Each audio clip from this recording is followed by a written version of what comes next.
ಉಡಾಯಿಸೋ ಖಾರ ಬಣ್ಣ ರುಚಿಯನ್ನು ನೀಡುತ್ತದೆ. ಮೆಣಸಿನ ಪುಡಿ ಚಿಂದಿ ಉಡಾಯಿಸೋ ಖಾರ ಬಣ್ಣ ರುಚಿ. ಅದೆಲ್ಲ ಇನ್ನೂ ಆಕ್ಷನ್ ಬಂದಿದೆ. ಅವಾಗ ನಿಮ್ಮ ಮಗ ಕಂಪ್ಲೇಂಟ್ ಕೊಟ್ಟಿದ್ದ ಈ ರೀತಿ ಜಗ ಗಲಾಟೆ ಮಾಡಿದ ಅಂತ. ಅವಾಗ ಯಾರು ಇಲ್ಲಿ ಪೊಲೀಸರು ಕ್ರಮ ತಗೊಂಡಿದ್ರೆ ಬಹುಶಃ ಇವತ್ತು ಉಳಿತಿದ್ರ ನಿಮ್ಮ ಮಗನೇ ಕಂಪ್ಲೇಂಟ್ ಕೊಟ್ಟಿದ್ರು. ಹೌದು, ಜಗ ಈ ರೀತಿ ನಂಗೆ ಹೆಸರು ಅದಲ್ಲ. ಅವಾಗ ಪೊಲೀಸರು ಕಂಪ್ಲೇಂಟ್ ಮಾಡಿ ಕ್ರಮ ತಗೊಂಡಿದ್ರೆ ಬಹುಶಃ ಇವತ್ತು ನಿಮ್ಮ ಮಗ ಉಳಿತಿದ್ನೇನೋ. ಅದೆಲ್ಲ ಗೊತ್ತಿಲ್ಲ ಸರ್. ಅಲ್ಲಮ್ಮ, ಈಗ ಪೊಲೀಸವರು ಆ ಜಗ್ಗನ್ನ ಕರೆದು ಒಂದು ವಾರ್ನಿಂಗ್ ಮಾಡಿದ್ರೆ ಇವತ್ತು ಈ ತರ ಆಗ್ತಾ ಇದ್ದಿಲ್ಲ ಅಂತ. ಹೌದು, ಇರ್ಬೇಕು ಸರ್. ನಾನು ಅದೇ ಕೆಟ್ಟೆ. ನಾನು ಪೊಲೀಸ್ ಅವ್ರ ಹತ್ರ ನನ್ನ ಕರೆದ್ರು, ಯಾವ ಸರ್ ನಿಮ್ಗೆಲ್ಲ ಎಲ್ಲೆಲ್ಲಿ ಏನೇನು ಜಗಳ ಆಗುತ್ತೆ ಎಲ್ಲ ಗೊತ್ತಿರುತ್ತೆ. ಇವತ್ತು ನಮ್ಮ ಮಗನಿಗೆ ಇಷ್ಟೊಂದು ಅಣಿ ಆಗುತ್ತೆ, ಮುಂದೆ ನಿಮ್ಗೆ ಗೊತ್ತಿದ್ರೆ ನಮ್ಮ ಮಗನ ಶಿವ ಅಂತಾರಲ್ಲ, ಅವನ್ನ ಬಿಟ್ಬಿಟ್ರಲ್ಲ ಸರ್ ನೀವು. ಯಾವ್ದಾವ್ದು ಹಾಕಿದ್ರೆ ಖಂಡಿತ ನಿಮ್ಗೆ ಗೊತ್ತಿರುತ್ತೆ. ನೀವು ಏನು ಆಚರಣೆ ಚೆನ್ನಾಗಿರಿ ಸರ್ ಅಂತ ಬಿಟ್ಬಿಟ್ಟು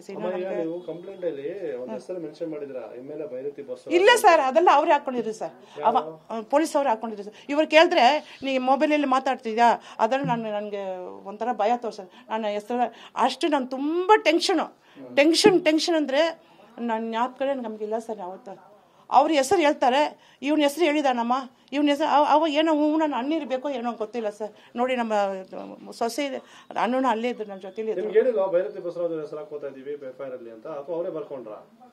ನಮ್ಮ ಮಗ ಫಸ್ಟ್ ಕಂಪ್ಲೇಂಟ್ ಕೊಟ್ಟಿದ್ದಾನಲ್ಲ, ಅದರಲ್ಲಿ ಇರ್ತದಂತೆ, ಅದರಲ್ಲಿ ಇದೆ, ಅವ್ರ ಹೆಸರಲ್ಲೇ ಇದೆ ಅಂತ ಹೇಳಿದ್ರು. ಇವಾಗ ನಾನು ಯಾರ ಹೆಸರು ಕೊಟ್ಟಿಲ್ಲ ಸರ್, ಯಾರ ಹೆಸರು ಕೊಟ್ಟಿಲ್ಲ. ಏನು ಗೊತ್ತಿಲ್ಲ ಅಂದ್ಮೇಲೆ ನಾನು ಯಾರ ಹೆಸರು ಕೇಳೋ. ಅವಾಗ ಏನು ಹೇಳಿದ್ರು, ಈ ಥರ ಕಂಪ್ಲೇಂಟ್ ಕೊಟ್ರಮ್ಮ ಇದಾಗಲ್ಲ, ನೀವು ನಾನು ಇದೆಲ್ಲ ನೋಡಿದೆ, ಅದೆಲ್ಲ ನೋಡಿದೆ ಅಂತ ನೀನು ಕೇಳು, ಅದೆಲ್ಲ ಬರೆದ್ರೆ ನಿಮ್ಗೆ ಕೇಸ್ ಸ್ಟ್ರಾಂಗ್ ಅಂತ. ಆವಾಗ ಏನು ನಮ್ಗೆ ಹುಚ್ಚಿಡಿದಿತ್ತು, ನಮ್ಮ ಮಗ ಹಿಂಗೆ ಆಗ್ಬಿಟ್ಟೆ. ಜ್ಞಾಪಕ ಎಲ್ಲ ಅವನ ಬಾಡಿ ಮೇಲೆ ಇತ್ತು. ಅವನು ಏನಿರ್ಬೇಕು, ನಾನು ಇರ್ಬೇಕು ಸರ್. ಅದೆಲ್ಲ ನಾನು ಖಂಡಿತಾಗಿ ಸರ್ ಅವ್ರು ಬರ್ಕೊಂಡತ್ರ ನಾನು ಅದೆಲ್ಲ ಹೆಸರು ಮೆನ್ಷನ್ ಮಾಡಿಲ್ಲ. ನಾನು ಯಾರ ಬಗ್ಗೆನೂ ನಾನು ಕಂಪ್ಲೇಂಟ್ ಮಾಡಿಲ್ಲ.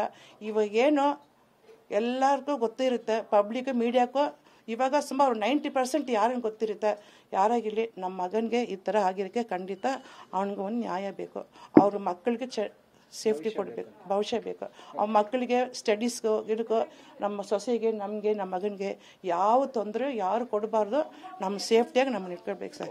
ನಾವು ಧೈರ್ಯವಾಗಿ ಓಡಾಡಬೇಕು. ನಮ್ಮ ಮೊಮ್ಮಕ್ಕಳು ಚೆನ್ನಾಗಿ ಓದಬೇಕು. ಅವ್ರ ಸ್ಕೂಲ್ಗೆ ಏನು ತೊಂದರೆ ಬರಬಾರ್ದು. ಅದೇ ಸರ್ ನಿಮ್ಮ ಮೀಡಿಯಾ ಹತ್ರ ನಾವೇ ಕೈ ಮುಟ್ಟ ಮುಗಿಸ್ಕೊಳ್ತಾ ಇದ್ದೀವಿ. ನನ್ನ ಹತ್ರ ವಿಜಯಲಕ್ಷ್ಮಿ.